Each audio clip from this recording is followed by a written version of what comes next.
Welcome to Vets to PM's Military Transition Academy podcast, the show where we discuss how to succeed in transitioning from the military service to the civilian workforce. This show and the academy it represents helps veterans transition into meaningful, lucrative post-service careers. Your primary host is Eric Doc Wright, PhD, certified manager, military veteran, serial founder, best-selling business author, philosopher, linguist, and coach. Your other host is Jeremy Burdick, project management professional, scrum master, product owner, and retired Air Force chief, and the current COO of Vets to PM and the Professional Development Unit University, where we will interview veterans successful in corporate America and business to bring you nuggets of wisdom every episode to make you more successful. Next, let's introduce today's guest. I'm excited to introduce a couple of special guests and from the 176 Wing Joint Base Elmendorf, Richardson, Alaska, and it's the commander, Brigadier General Anthony D. Stratton, and his command chief, Master Sergeant Peter J. Pratt. A little bit about General Stratton. Is born in 1968 in Missoula, Montana, but he's lived in Alaska communities of Barrow, Fairbanks, and Anchorage, and currently resides in Palmer with his wife, Lorena, and two daughters, Sabrina and Katrina. He graduated from his service high school in 1986 and enlisted in the Alaska Air National Guard in February of 1988 as a Hercules propulsion system specialist. General Stratton received his commission from the Academy of Military Science in October of 1990 and a Bachelor of Science degree from the University of Alaska Anchorage in December of 1993. He is a command pilot of both the C-130 and the C-17 and served in a multitude of operational and support positions within the Alaska National Guard. Over to Chief Master Sergeant Pratt, and in this case, he is the Command Chief Master Sergeant of the 176th Wing, where he is the enlisted leader for 1,200 plus personnel and a key member of the wing leadership team. He's a commander's key enlisted advocate and advisor on operational effectiveness, readiness, training, health, morale, welfare, quality of life, and equipping enlisted airmen. So lots of great stuff. A little bit about Chief Pratt. Entered the Air Force in 1985, completed basic training, qualified as a heavy mobile equipment apprentice with orders to MacDill Air Force Base down in Florida. Nice and warm down there. His extensive background included several active duty positions with numerous transportation and logistics assignments around the globe until 1996 when he transferred to the Alaska Air National Guard, Coulis Air National Guard Base, Alaska, as a vehicle management professional. Chief Pratt has served in the Air Force, U.S. Air Force's Europe, Air Force Reserves, Alaska Command, National Guard.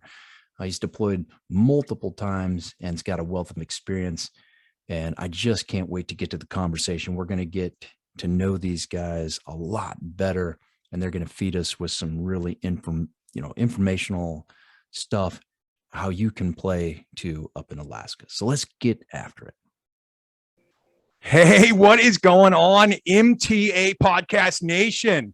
Eric Doc Wright from Vets to PM and the Military Transition Academy podcast coming to you with another episode. Today, man, the Batman and Robin show with Jeremy Burdick is going to be absolutely amazing. For those of you that know and love Jeremy, man, he's my retired Air Force chief, right? He's an amazing dude. He is a magician with process and podcast engineering over the last several months. And he is going to bring you an awesome conversation today. You're just going to love this thing. So without further ado, JB, how are you? And what do we have going on today, my friend? Doing great. I am so excited. I've just been jittery all morning long thinking about this. We're with the Alaska Air National Guard 176 commander and General Stratton and his chief. So I think it's going to be a treat. And I really want to bring the conversation over to the general as quick as possible, so you're not just having to listen to me talk. We want to hear what he's got to say, especially about what makes the 176 so unique to the rest of the units out there. So thanks, Jeremy, for having Pete and I on today. We very much appreciate it. And the 176th Wing is exceptionally unique in the 90 wings that are in the Air National Guard. We are arguably the most operational wing. we answer to and provide combat capacity to the Alaska NORAD region 24 hours a day, 7 days a week, 365 days a year with HH-60 helicopters, HC-130J, Combat King 2 rescue platform, and then, of course, the Guardian Angels with the combat rescue officers and the pararescue men. And the other thing that makes us very unique is we're very flexible on how our members actually come up and serve. We have a multitude of options from quarterly drill periods. So a lot of the wings, they set a day during the month, a weekend, and that's it. You either show up on that weekend or, you don't get credit for the drill.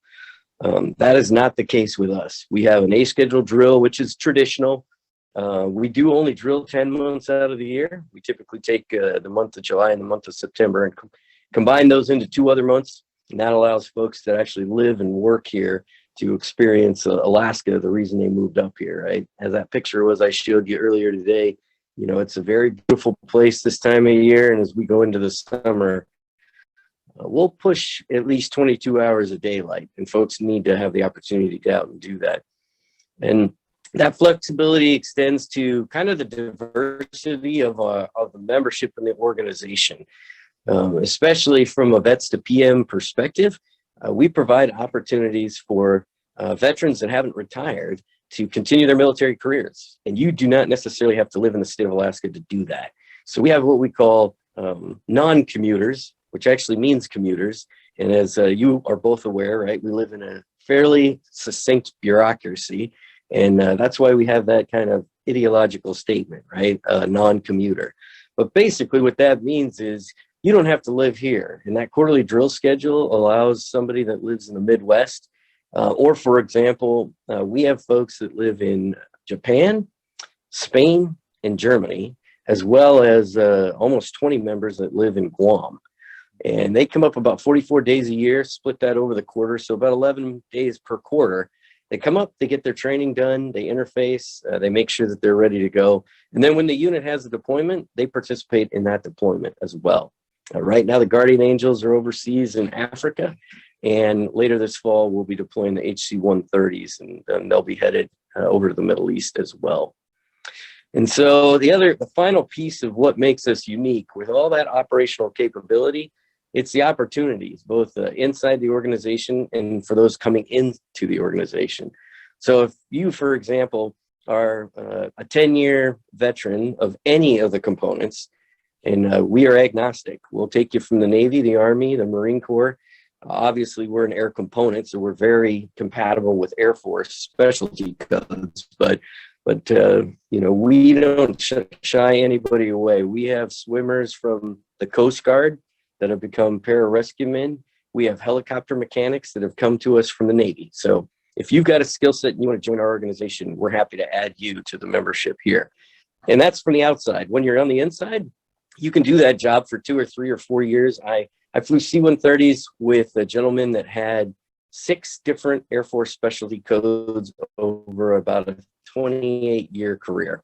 So he was a surveyor, he was a load master, he was a flight engineer, he was an air transportation specialist. So, he'd kind of run the gamut. About every 3 to 5 years, he was like, hey, what else can I do around here?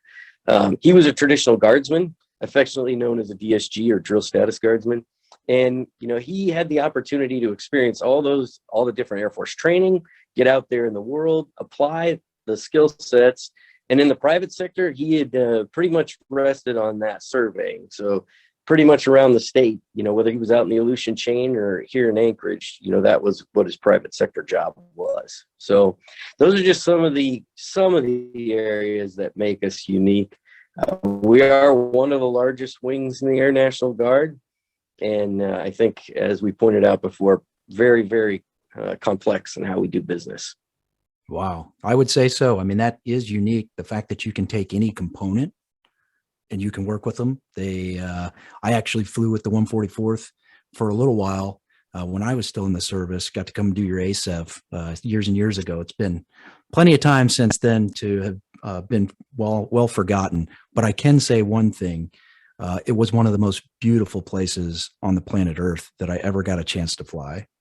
It was one of the coolest guard units. At that time, it was still on Kulis, But it was one of the coolest guard units ever. The pilots all were amazing. I was a flight engineer. The engineers and the pilots and the O's all really got together really well. And just the unity within the entire wing was just top notch. So I can't agree with you more, General. I think that was, it was unique. It felt different. It operated differently. It had so much talent, like probably the most talented airlifters that I ever had a chance to fly with and learn from, even as the PACAF MAGCOM evaluator at the time. So I was learning things that I had never seen before. So it was really a cool experience. So thank you for sharing the uniqueness. What does a day in a life of a normal Arctic Guardian look like? That's a great question, Jeremy. And I think that you kind of put a little bit of light on one of the differences, right? So a lot of folks are going to come from the active component, right? And that's where you spent the majority of your time. And although I would say the active component does a great job, when you move every 2, 4, 6 years, you do have kind of this network in the background, right? The folks that do the same thing you do. Here inside of the 176 wing with the Arctic Guardians, one of the biggest differences, and you felt it, is that we're knit together extremely deeply, right? So, for example, I told you the Guardian Angels, right? They're deployed right now to Africa. And Pete and I made a phone call the other day. We just kind of went down the list of about 30 or 35 spouses that are back here just to do kind of a midpoint check-in, how are things going? And that organization basically is, shoveling snow, fixing cars, replacing water heaters, because this is all the stuff that happens as soon as your spouse deploys, right? Basically, the kids all get sick, the car doesn't start anymore, and, the refrigerator and all the appliances decide that the warranties run out and it's time for replacement. And the day in the life of an Arctic Guardian is really to be that wingman, to be the friend, and we are networked together, right? All the way from the Matanuska Valley, all the way down to the Kenai Peninsula. I mean, we have folks up in Fairbanks, and we have folks as far south as Juneau as well. And so, for example, I'll give you kind of more of a mission scenario. So in our logistics readiness squadron, we have the loggies in there. Their primary responsibility is just to keep track of everybody. Where are we at? Where are we going? So, for example, when Lieutenant Thiel comes to work yesterday, she's looking for a deployment order for those HC-130s because she needs to get these folks into the system so they can start receiving their benefits through TRICARE, right? And that they're recognized and their families can get into the dependent system and become recognized, get the right ID cards. As we move to her over to the maintainers, they're making sure that there's an HC-130 and an H-860 helicopter on alert so that when if the F-22s have to launch out of their combat facility, that they know that if they have a bad day, those guys are going to be able to launch and come after them. Pete and I just had lunch with some of our younger airmen over the weekend. We actually, no kidding, had an airman basic, which is an E1, right? We had an E1. We got to talk to them about what they're doing in the organization. So, for example, down in our force support squadron, a lot of folks don't focus on, the personnelist, right? They're interested in, well, what's the pilot doing? And is the Guardian Angel jumping out of the airplane? And what kind of airdrop are you doing? Are you going to do air refueling today? But the bottom line is down in that force support squadron, if they're processing promotions, and believe you me, that's a very important thing to most of the Arctic Guardians in our organization, right? Where's their career going to go? What kind of responsibilities are they going to have access to? And so the folks down there do really a critical job in making sure that everybody knows what their benefits are going to be. And that takes stress away from the airmen so they can focus on their job. Again, financial management, right? We don't really think of the comptroller as being like the critical cog in the mission wheel. But I can guarantee you, as Pete could definitely testify to, you don't pay folks, get pretty anxious pretty quick, right? So those folks down there, and they're also taking care of travel. With all the operational engagements that we have folks that are doing the defense travel system every day. right? And those folks down in FM are making sure, hey, we're playing by the rules, and those government travel cards are getting paid off on time. And then we'll go from there to the services folks, right? So it's all sexy. The airplanes are cool, but when you land, what's the most important thing? Where am I going to sleep? Who's going to feed me? And is there a place for me to go to the bathroom, right? So our services folks set that up, right? They're very expeditionary in nature, and they take care of making sure, hey, how many beds are there? How many folks do we have to move around? Simple things like, do we have sheets? Do we have pillows? Or is everybody going to be in a sleeping bag? And if they're going to be in a sleeping bag, do they know they're going to be in a sleeping bag? And did they bring the sleeping bag with them? And do I have extras just in case? Because you are going to have that one that no matter how many times they've been told, or they've gotten a notification, or they even signed a document, they're going to go, what? Nobody told me I needed my sleeping bag. Yeah. And then, of course, we come all the way first circle around to operations, right? So today, we were just talking with the Ken Radford, our Vice Wing Commander. He's going to go out and fly on this beautiful day. So we'll generate anywhere from 8 to 14 sorties between the C-17, the HC-130, and the HH-60 today. And potentially the helicopters will go out. They'll do 2-ship work.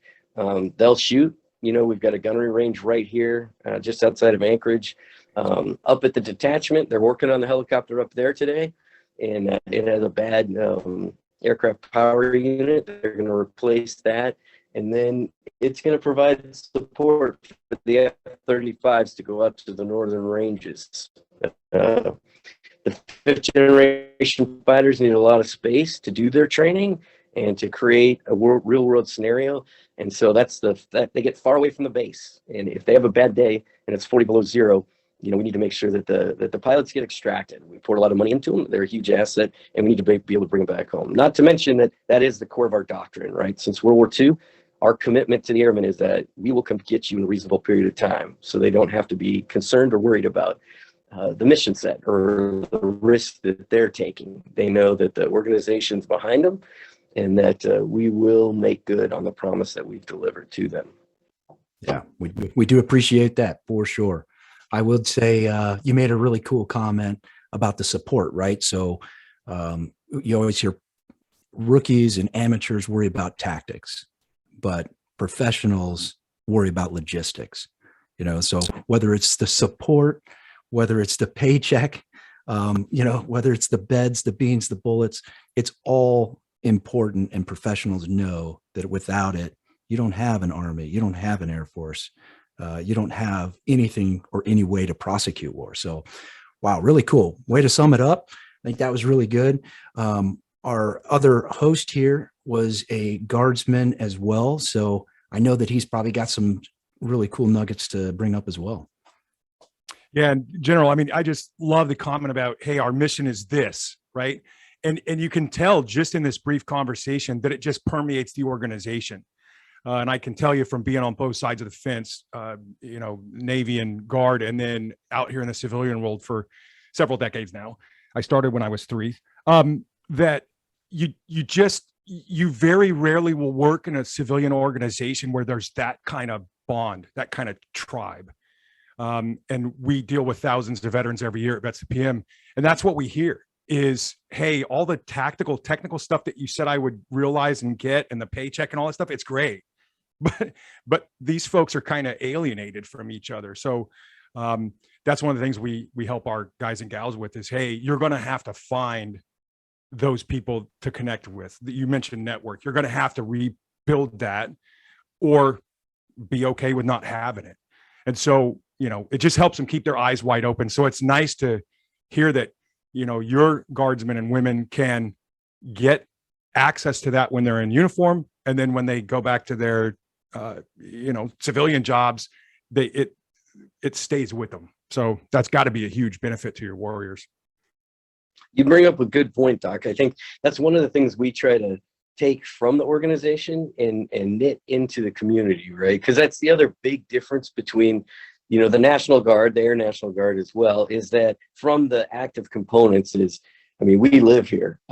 I've lived in Barrow, up on the North Slope. I lived in Fairbanks for a decade. I graduated from high school here in Anchorage, and I raised my daughters for 20 years, out in the Palmer Valley. And Pete's the same way. I mean, he's been here for multiple decades.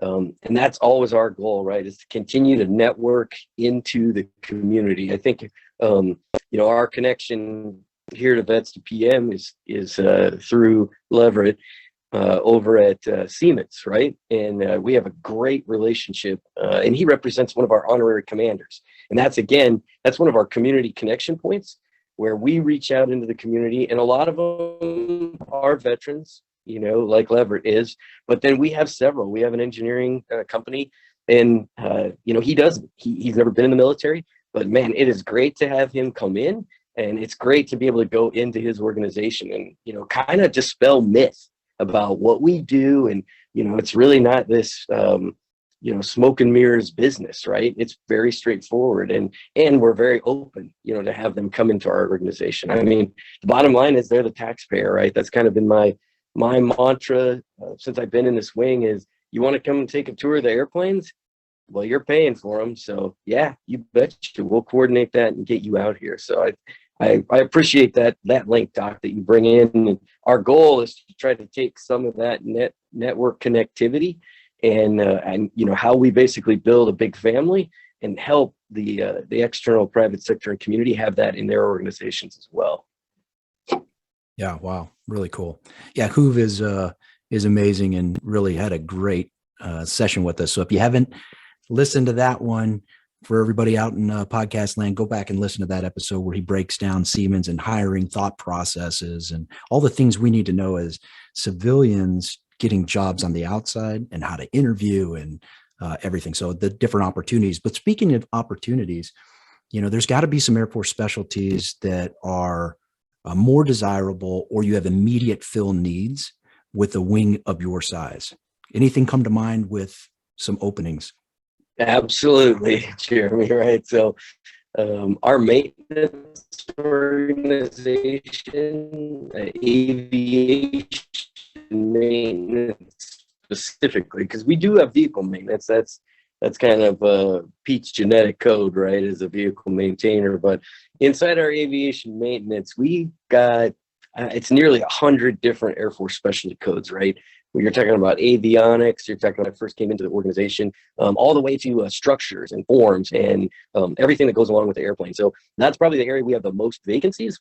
I will say this though, and that one directly correlates, right? Because one of the other questions typically, and I was there too, and I know Pete was as well. Like when you're looking at the organization, you're kind of like, okay, what is this going to do for me outside, right? Like, for example, we have munitions here. So we do chaff and flares on the airplanes as well. The H-60s have miniguns and GAU 50s and 50 calibers, right? And that is a relatively narrow, specific skill set. And I would say it's a little bit more challenging in the private sector, although if you're very qualified, you're very highly sought after, right? But we have a lot of other ones that are far more general. Like we talked about aviation maintenance, so aircraft and power plant mechanics. That's what you got to have to work at Delta or State of Alaska. So those are directly correlatable right into a civilian trade or a private sector trade. And one of the airmen that we had, that's what he does on the outside. He actually did it the other direction. He graduated from high school. He went out into the civilian community, got his A&P license, and then a couple of the guys he was working with said, "Man, you should come into the Guard." And so he went the other way. He came into the Guard, and it was great. I mean, he was talking to us about how he really enjoyed tech school because he was just building on skill sets that he had. I can tell you, when I went to tech school as a propulsion system mechanic, I was working my tail off, man. This was stuff I'd never been exposed to, right? So. And that's one of the areas. We had another young lady. She's been in our medical group for about 3 years. And she said, "Hey, I want to try something different." So in a month and a half, she's going to go off to radiology technician school. Well, at the end of that school, it's not mandatory, but they have the option to interface and get federally certified to do radiology technician work. all over the country, right? Definitely a very lucrative opportunity, for those folks. And, it's all paid for, as you both know. It's military training. Not only is the training paid for, but we're going to pay you while you're getting the training, right? Which is a pretty awesome deal. I think it's fairly easy to say that there's a one-for-one correlation for the pilots, right? I mean, in our organization alone, we probably have at least 20 Alaska Airlines pilots. Then we have a pretty dense pilot population at UPS and Federal Express. We've got a couple Deltas, and then I think we might have like one United and 3 or 4 Atlas, right? So that's airline transport pilot, as well as different type ratings that you can get depending on which one of the airframes that you're flying as well. And then I think one of the things that folks might lose track of is, so we talked about those support organizations that we have. So security forces is one, and then the other one is civil engineering.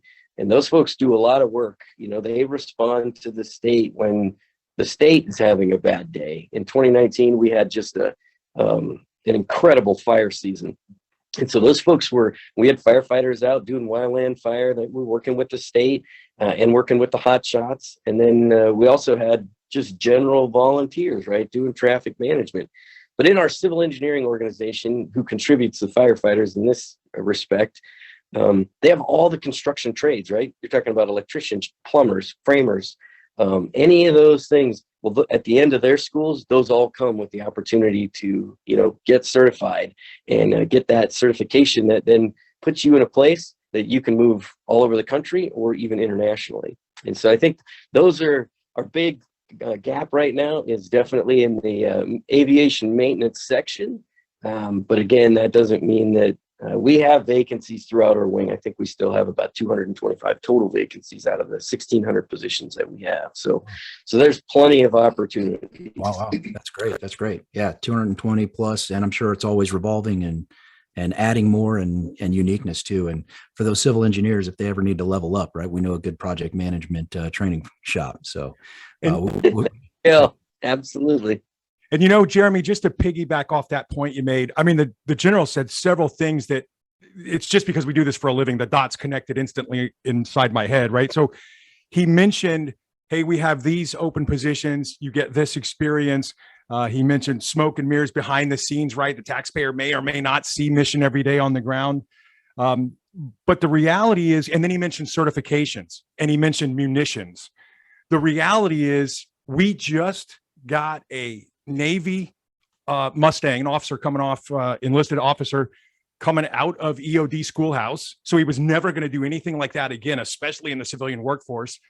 And we placed him in a DOD skill bridge residency and we trained him how to get a couple certifications. And he literally certified all of that, to the civilians' obtuse experience. He talked about it in civilian management, running shops, running schoolhouses, the general management. And then he talked about missions and deployments, the specific, project management, the HR management-y stuff. And then he got a couple certifications and he just got 6 digits with a huge signing bonus.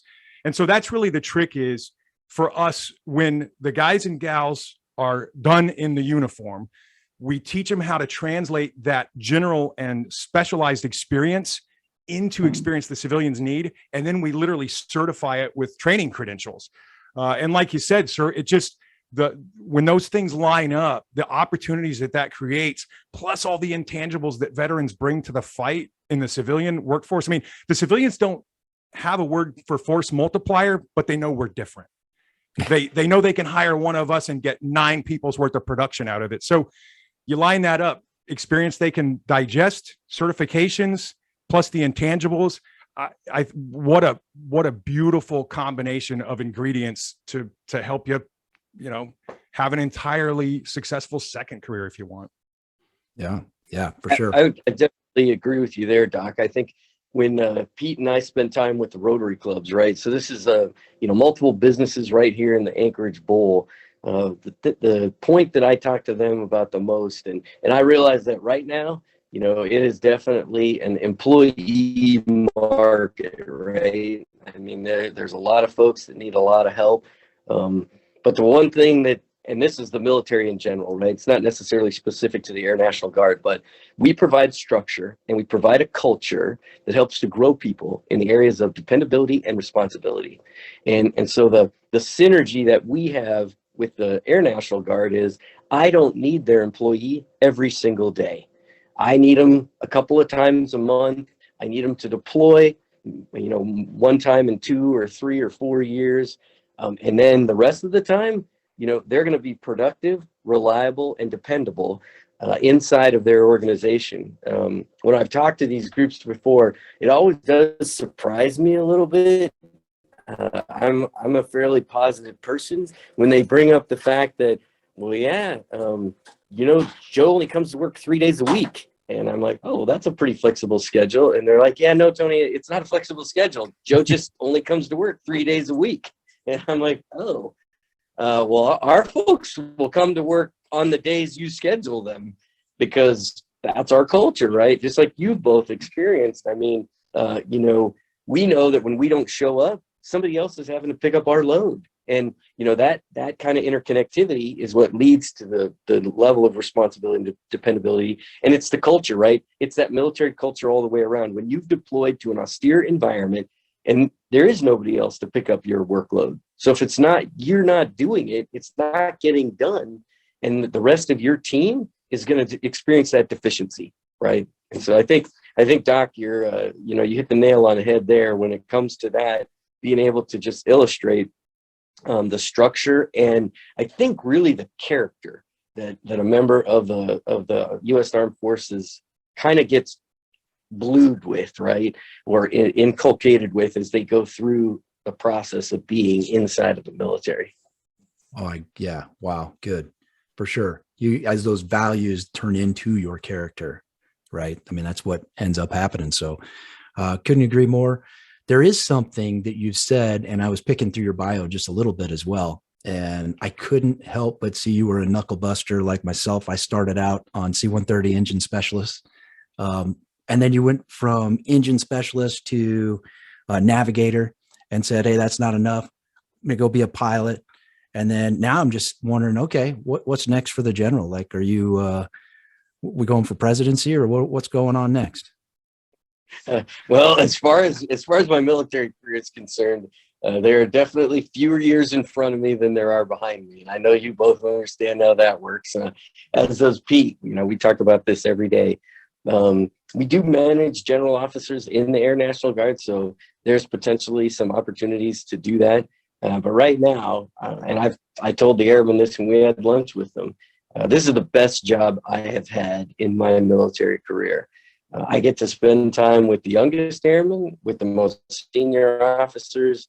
I get to fly in all 3 of the weapon systems that we have, even the helicopter guys. Last summer, I went up to our detachment, and not only did they. So this was what I thought was a pretty cool day for Tony, right? So I went out there with him, and I'm on the ground. There's 4 or 5 of us, and they fly the helicopter up, and they drop the hook down. They winch me up into the helicopter. I get situated in there. The co-pilot gets out of the seat. I get in the seat, and I fly the helicopter back to the Air Force Base, right? So that was a pretty sweet day for Tony. And I've gotten to fly with the HC-130 guys. I flew the slick C-130 for almost 15 years. So this one, of course, is all glass, all electronic. It's an electric jet. So we'll see what the Lord has in the future. But I think I've got at least potentially 3 more years in this job here. Pete and I potentially will finish up about the same time. The tenure that our command chiefs have is 3 years as well. And he just came into the job about 6 months ago. He took over for Chief Schaefer's, and that's been a great transition too. So although just like both of you, right, I think there's plenty of opportunities outside of the military. And I have a huge heart for middle schoolers, those 11 to 14-year-olds. It's a pretty challenging time in our lives. And I jokingly say it seems when they take their brain and stick it in a locker and come back when they turn 16 and see if that brain is matured, right? So, but I have a huge heart for them. So it would not be surprising if I ended up in youth ministry in one of the churches that we attend. That would be amazing. Wow. Well, thanks for sharing. I know that's definitely a personal journey. But I was kind of jazzed that we both shared some knuckle busting time on the same engines just about 10 years later for me. Yeah. And Chief Pratt, man, thanks so much for joining us. And I want to kind of give you the mic a little bit hey, what's your journey been like as a Arctic warrior? Well, thank you very much. So like so many of us, I started off active duty as well, right? So, which was a great time, did almost 11 years, traveled around the world during that. And I felt, the connections that I made, I still stay in contact with some of the folks that I met active duty. But once I learned about the Air National Guard and realized, there's something more here, right? There's another connection. There's something deeper than just the active duty component.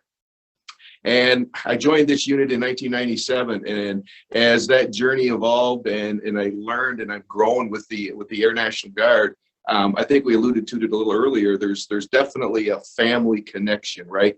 So not that there's not a family connection with active duty, but it's so much deeper here in the Guard. So with those connections, you make active duty people PCS, you may lose contacts, but in the Air National Guard, if you run into a struggle or you run into an issue, like when folks are deployed, right?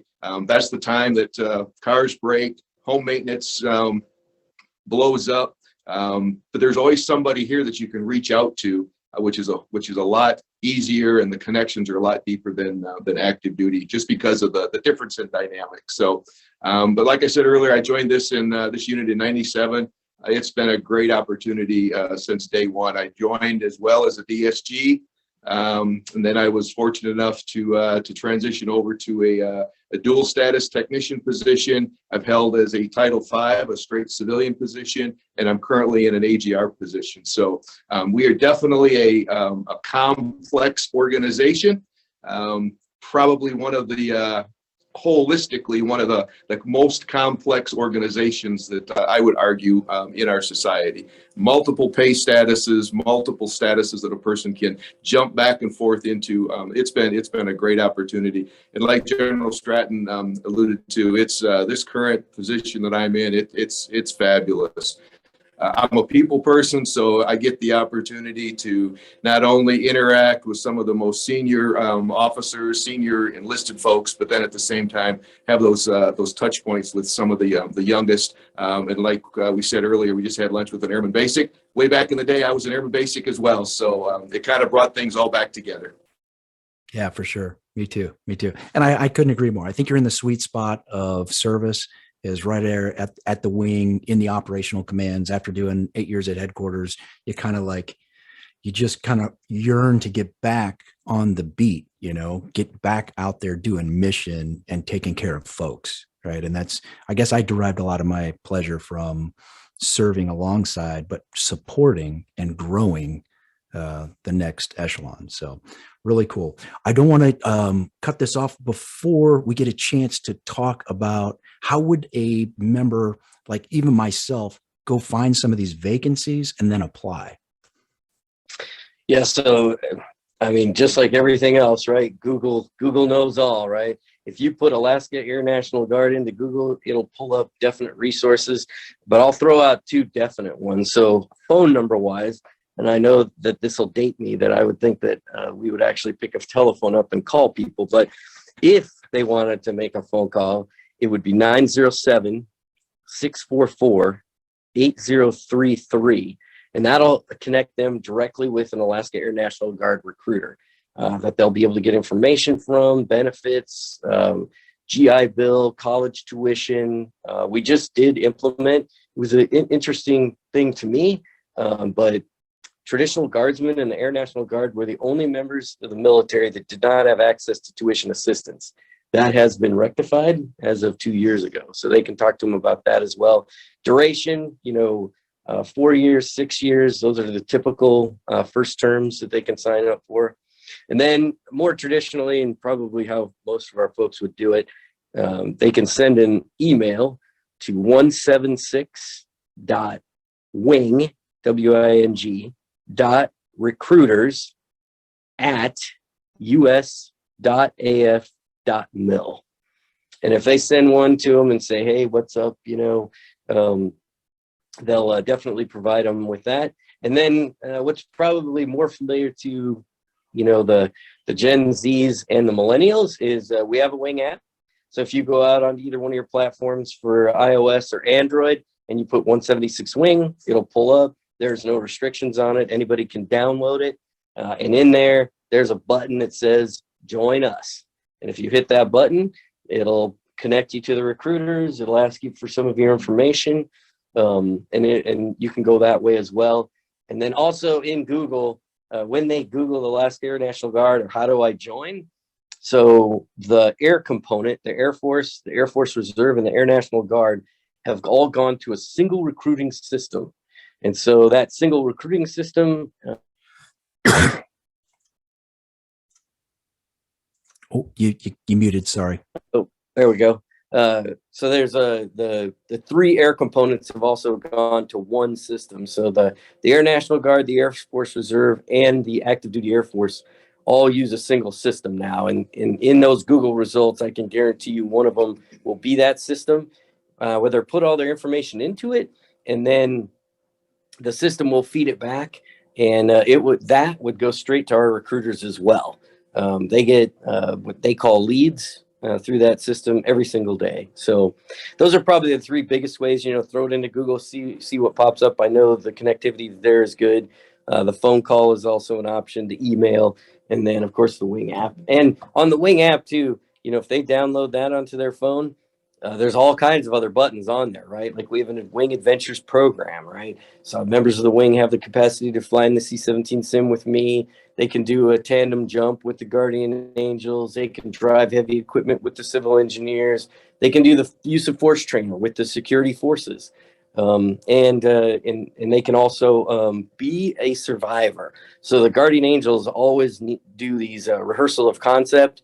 And so they need survivors to do that with. And we actually had one of the airmen, and he was like, oh yeah, it was so fun, man. I went out there and they made me all bloody and then they put me in the litter, and they're doing it from a combat extraction point, right? So it's, they've got their weapons out, they're shooting blanks, they're making sure that the survivor is safe.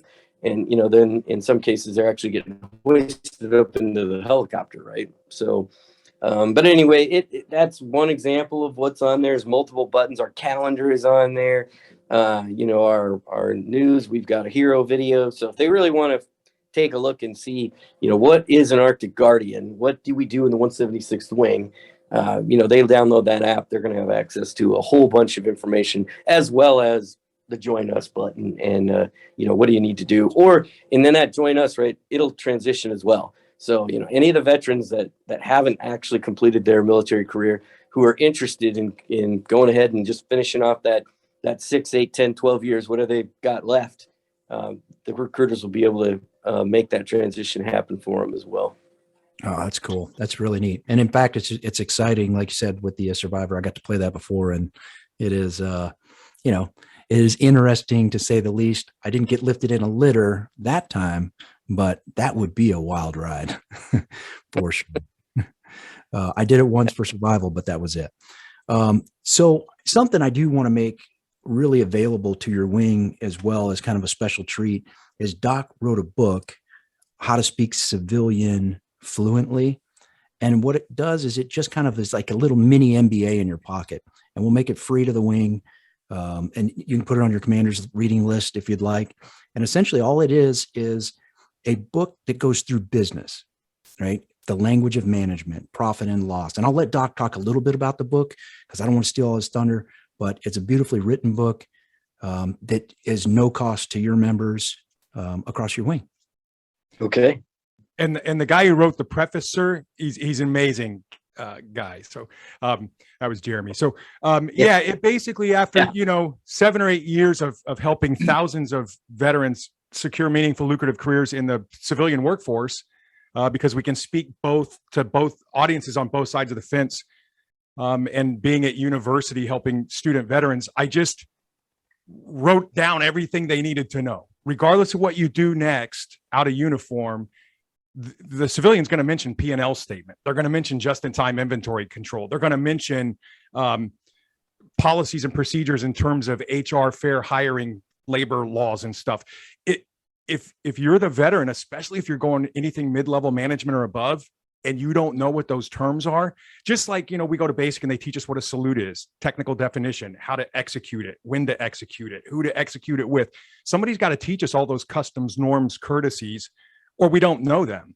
And you'll stick out if you don't. So that's really what the book was. So it's a #1 bestseller on Amazon. It's the only book that preps people for the organizational management certification, but I make it free to veterans because I believe that if you can speak about what you did, whether it was security forces or munitions or working on a jet engine, if you can talk about what you did in terms of the value it brings to the business, you win all day long, especially when you throw in all the intangibles that the veterans bring. And I mean, sir, you can absolutely hear it in your voice, hear it when Chief talks. I mean, the commitment to excellence, to the troops, to the uniform. I mean, that's pretty infectious stuff. And that stands out in employers when they're interviewing us.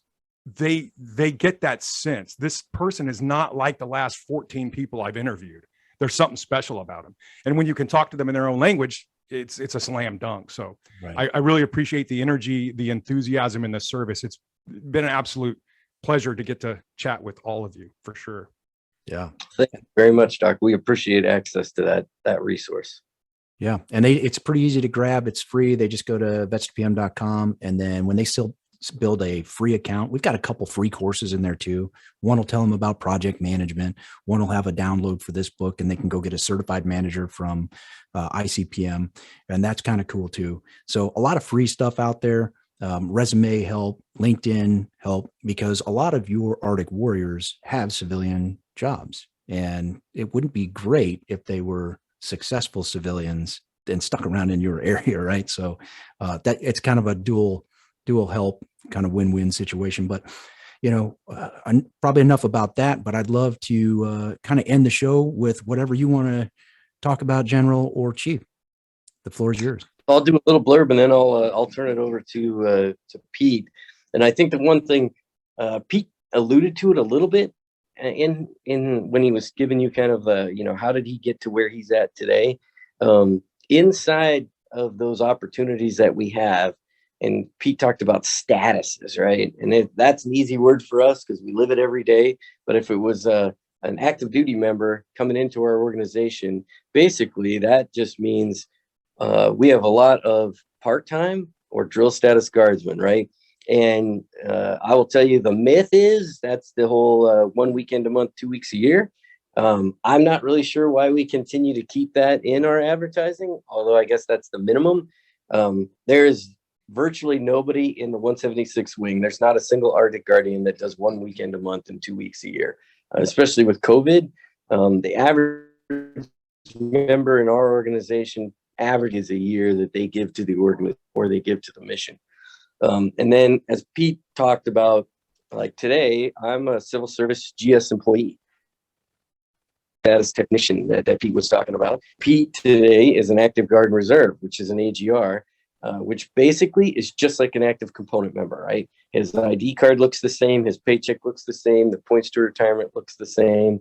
And then we have this kind of unicorn, which is a Title V employee, which means you come to work during the week here in the wing with all the rest of the Arctic Guardians, but you wear your civilian clothes, right? And you may or may not be a member. We have several of our Title V employees, like we have our director of psychological health. Well, guess what? She's not in the military. She is no kidding, straight civilian. We have a resource advisor in our maintenance group. When he comes to work, that's what he does. He's the resource advisor. We don't see him on the weekend when we do our drills and our UTAs. So I just wanted to bring that up because, again, that's part of that. It's kind of a continuum of service, and you can expand and contract. Like Pete has said, he was a drill status guardsman, then he was a dual status technician, then he was a Title V, and now he's an AGR, right? And we have folks in transition. They'll be in some kind of part-time, then full-time, and then go back to part-time because they go back out to the private sector. The average career span for a guardsman, for an Arctic Guardian here in the Alaska Air National Guard, is about 25 years. I have 34 years in this wing, and then I think Pete's career is getting closer to 37, yes. Right? So, and we are not unique. We're obviously higher than the average, but most of the time, people are making that transition because it's a quality of life, right? We need to get our weekends back. They may be having grandkids come into their life, making a transition in the private sector. They may be moving. Their civilian employment might take them out of the state of Alaska, those kind of things. But I just wanted to give the listeners just kind of an idea, right, of what that continuum of service can be, just staying right here in the same unit. So. Yeah, I'd like to piggyback up what the boss said as far as like the timelines that both of us have and the majority of folks within the Air National Guard, right? So if this was not an energetic and a healthy environment to work, folks wouldn't stick around, right? So people come in, they join this unit, and they're here for the long haul, years. And it's a wonderful, wonderful environment to work at. And I'm not just saying that to get up in the morning and interact with the folks that we do. Great relationships between us here on the guard component as well as our active duty. We are on an active duty installation, so the relationships that we have with the host base are phenomenal. Again, I would just have to say that I'm truly blessed. Back in the 80s when I first joined, I never would have imagined that I would have made it to chief, not even to the command chief. So it's just been a wonderful opportunity. I'd like folks to realize that if you work hard and you're dedicated and you have goals, that that the sky truly is the limit. And this military that we live in today and that we're part of today, it's a great organization, and I just truly feel that once folks get exposed to it, depending on whatever status they want to be, whether it's a full-time or they want to be the traditional guardsman, work in the private sector, come out and work with us on the weekends or work with us a couple of weeks during the year, it's a great opportunity. Yeah. Wow. I'm gonna have to put a disclaimer at the beginning of this podcast. Is you listen to this, you may just be signing up, I mean, one of those things. So, but I really appreciate your guys' time. Doc, any parting words before we release them for their day?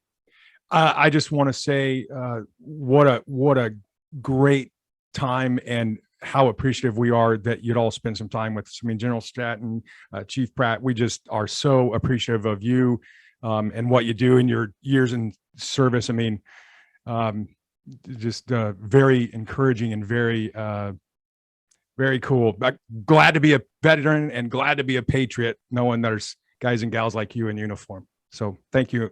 We appreciate it. Yes. Thank you guys so much. And we're going to pray for your folks out in Africa, that they come back safe and their families are well taken care of, as we know they are, as you've said, they will be. And if you get a chance, to give these guys a ring at the 176th, I think you couldn't go wrong. I mean, I've been there, boots on ground before, and I've got to be honest with you, it was one of the most magical places and units that I've ever seen. So thanks a lot for your time, and we really appreciate it. Thank you both, Doc and Jeremy. We appreciate you guys reaching out, and anytime we can tell the story of the wing and help everybody, get rid of those myths, we're happy to do it. That's perfect. All right. So we'll call that a wrap. We'll just kind of end it here. And unless there's something else you guys want to add. I'm good. Yeah. No, I think we're good, Jeremy. Thank you guys both. Again, we really appreciate being able to do it. And, I say this regularly, right? Whenever the recruiter's telling me they're having a hard time recruiting, my response to them is, when I go to the grocery store, I'm out in public and people ask me, oh, hey, what do you do? And I tell them I'm part of the Alaska Air National Guard. And they respond back to me, what's the International Guard? As soon as that doesn't happen, then I know that we're recruiting at 100%. There you go. Yep. That's funny. Thank you for tuning in and spending a bit of time with us at the Military Transition Academy, powered by Vets to PM. If we piqued your interest, but you want more details, please head over to the website vets2pm.com and see if we can help prepare you for a better tomorrow or a future meaningful and lucrative career.